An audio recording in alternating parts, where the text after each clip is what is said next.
Today we'll be talking about what you need to do immediately after you get your visa. So there's a lot of excitement about DS-260, there's a lot of excitement about going to the interview, and then once you get to the interview, they're like, you've been approved for your visa and you get your visa. What next?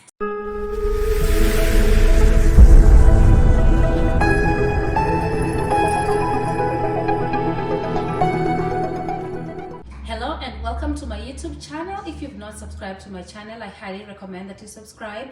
But if you've already subscribed to my channel, I just want to say thank you for subscribing and thank you for watching my videos. I just want to thank everybody, all my subscribers. We're up to 20,000 subscribers. I don't take that for granted. We don't get paid for subscribers. We get paid for the views and the ads. So if you can watch the ads on this video, that would be really helpful.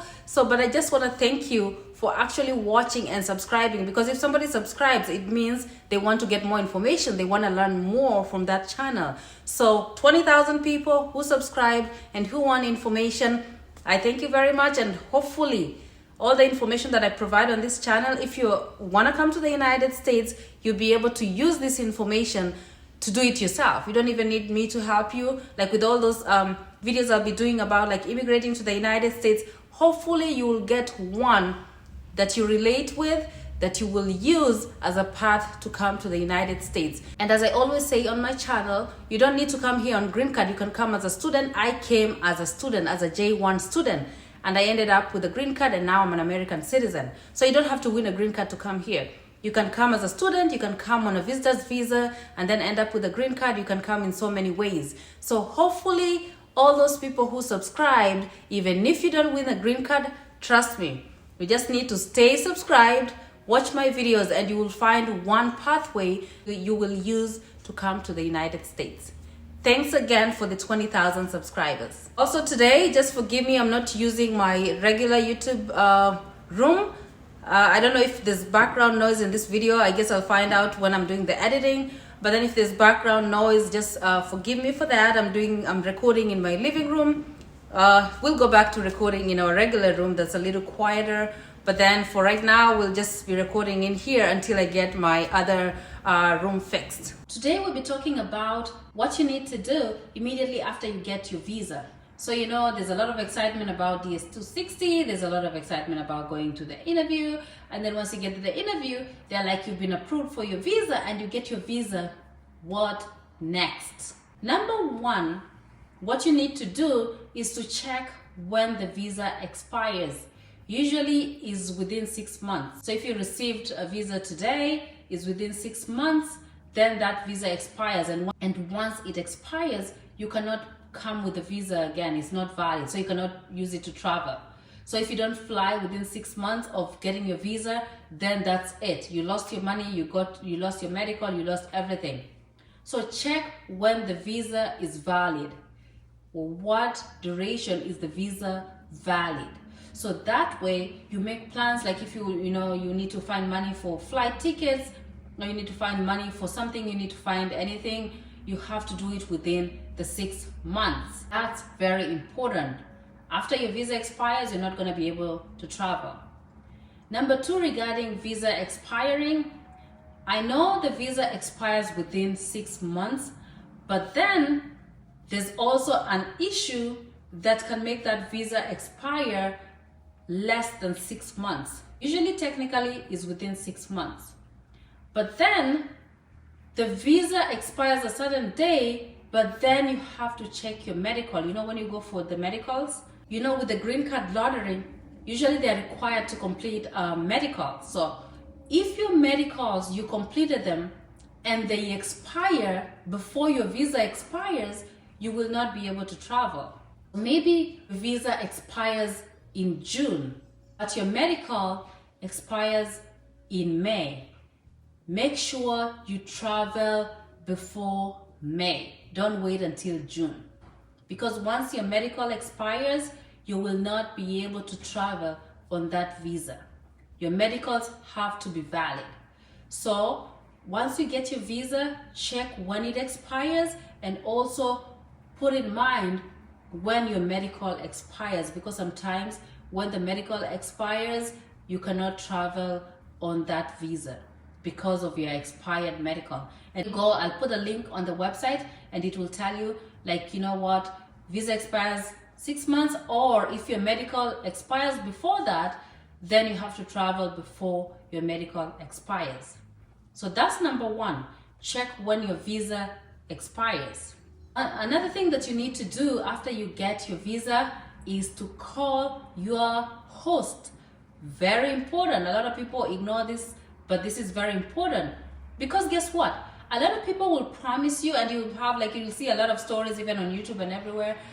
People promise you that they will host you, but once you get the visa, they turn off their phone, they don't reply your emails, they don't reply anything. So you're there with a visa that expires in 6 months, but then your host went silent on you. So it's important that you call your host and ask your host, hey, am I still invited in your house? And then if you find out their address. Where do they live? And make sure they live there. Like if they send you like maybe a mail or whatever that they received at their house, make sure they live there. Because somebody can give you just a strange address, you show up somebody else's house. You don't want that to happen. So make sure that the host lives in that address that they gave you or they provided you. Very important to double check. Another thing about hosting, when somebody says that they will host you and then they will pick you up from the airport, they will do all these things, you know, you want the DV lottery, you don't know anybody in America, you need to get that in some form of writing. I'm not saying this is just like my thinking. Like if somebody says they will host you, make sure they have it in writing, because when you have something in writing, usually is proof. So if they say they will host you, you can send them an email. You're like, hey, you said you're gonna host me, please provide your address and whatever. Let them either text you so that there's evidence, or they have like, you know, email you. So when they email you, you know, they'll be like, you know, there'll be like a print, something in print that shows that they said they will host you. Why? Because America is not like Africa. Africa, people just say stuff and then they don't do stuff, and you know, Africa is different. America here, they hold everybody accountable. America, there is ways around getting people in trouble and liable for whatever they did. So for example, somebody says they will host you. They have it in writing, they have an email telling you they will host you, and then you fly to that airport and then they don't pick you up. You're stuck at the airport, right? You don't have a place to go, you don't have a place to stay and stuff like that. And then as a result, maybe you stay in the airport, maybe you get sick because of, you know, it's cold in there, or maybe you try to get out and then something happens, you're robbed or whatever. Like, I feel like you can sue these people. Why? Because if you're telling somebody to come here and I'm gonna pick you up, and they did that and you didn't hold your part of the deal, I feel like you can get sued. The lawyers in the house can say something about it, I don't know. But then if you have it in writing, in America, there's somebody like, you know, there was like you see these fast food places, somebody was given a hot drink. What happens if I give you hot tea? Like regular in your brain, you'll be like, this thing is hot, right? If it's hot, it's gonna burn me, right? Common sense. So I have to take care of this hot drink so that if something happens and it burns me, it's because I'm stupid, right? But guess what? Somebody was given a hot drink and they spilled on themselves and they got burned, and guess what? They sued the company and they got tons of money. And the lawyers were not like, oh, you're stupid, you should have thought about that. Like like everybody should know that, you know, a hot drink will burn you, right? They didn't think about that. They thought about this restaurant that did not provide protection or did not do enough to make sure that their clients don't get burned. That's why when you go to a restaurant now and you request for a hot drink, they give you something on top. You see, like there's something to protect your hands so that you don't get burned and stuff like that. It came from that lawsuit. Like, I don't know, this is a story that I was told when I got here, so probably it's true, I don't know. But somebody told me that that's where that came from.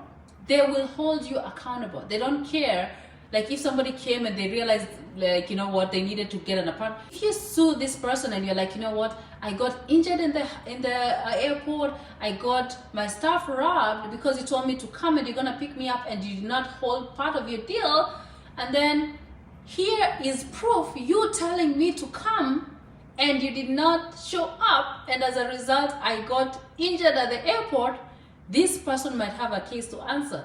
That's what I'm saying. So if somebody says they will host you, make sure you get that in writing. I don't know if it's doable, but then I feel like if you're not going to host somebody, don't lie to them. Don't let somebody come to the United States and then you don't show up to pick them up. What if it was you? You know, like if you're going to a foreign land, you don't know anybody, and then you don't show up to pick somebody, that's inhumane. So just make sure, call up your host after you get your visa, and then after they say they will host you, get that in writing. Another thing that I needed to clarify about once you get your visa. Once you get your visa and your principal applicant, the principal applicant has to come to the United States first. It says that on the website. So if you win the green card lottery in Africa or whatever country, the principal applicant, if you're not gonna come together, the principal applicant has to come here first. Once they come here, then the derivatives like the wife, the kids or whatever, they can come in.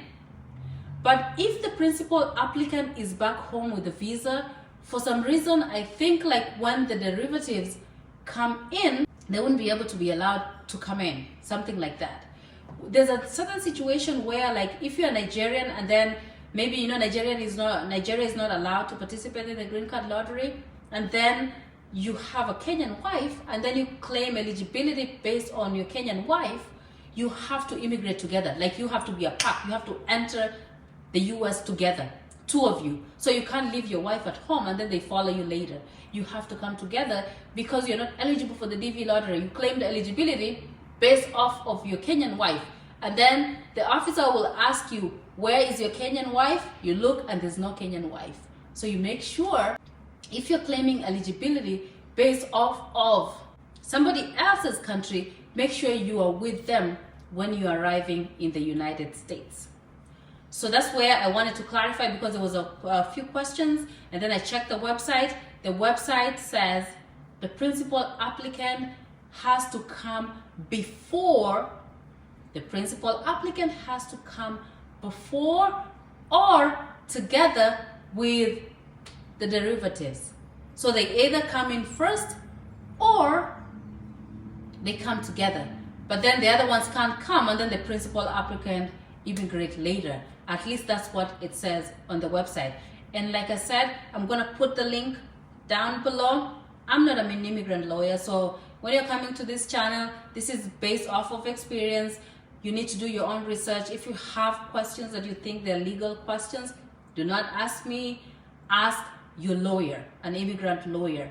If you ask me, I'm gonna give you my opinion based off of the experience, but then you know there's some things that I legally, people who went to school for law, they know that. So you can contact an immigration lawyer and they'll be able to give you accurate, valid information. If you win the green card lottery and you do not have a place to stay, you don't know anybody in the United States, you can go to nafulaconnect.com, which is nafulaconnect.com, click on the guest and host pairing, and then when you click on that, it will bring you to this page here, and here we can help you find a host. If you need a affidavit of support, usually you send, you know, before you actually pay, you have to send us a message, and I will show you how to contact us. You have to send us a message, and then you say like, give us your story, and we'll see if we can provide an affidavit of support for you. And then for single is 500, for married couple is 650, and we only do for people with no kids, and I will explain why we do that. We want to help a lot of people. Also, if you need to request for hosting, you just go down here, it says DV lottery winner sign up. So you're just going to sign your name, your date of birth, your country, and then confirmation number and all this information. If you do not provide all this information, we will not pay you. So you have to provide all this information. Also, if you're in America and you're interested in hosting somebody, maybe you want to help people out, you can also sign up to be a host on our website, and then you can provide your information here. If you need single or you can accommodate a family, you just let us know. And then also, like, if we pair you with a host, you have to pay the $50 so that we make sure like everybody who applies really need the hosting. We don't want just anybody who has hosting and then they just apply just to see. So if we pair you with a host here, you have to pay the $50 to keep the spot. Otherwise, it will go to somebody else. So if you want to contact us, you can go to nafulaconnect.com and then you're going to click on the about stroke contact, and then it's going to bring you down here to this page, and it shows you how to contact us. So the best way is to send an email to nafulaconnect@gmail.com. Also, another alternative is just put your last name, first name, your email address, phone number, and the message, and it will still go to nafulaconnect@gmail.com. If you want to contact us on social media, this is our YouTube, this is our Facebook, this is our Instagram, and this is our Twitter. We don't use Twitter as much, but then you can leave a message on our YouTube videos, or you can just click on this link. If you click on one of these, like if I click on my YouTube, it's just gonna go straight to my YouTube. So that's how to contact us. So send us a message if you have any questions in regards to hosting, NAFULA Academy, any questions at all, you can send us a message. Thanks for watching.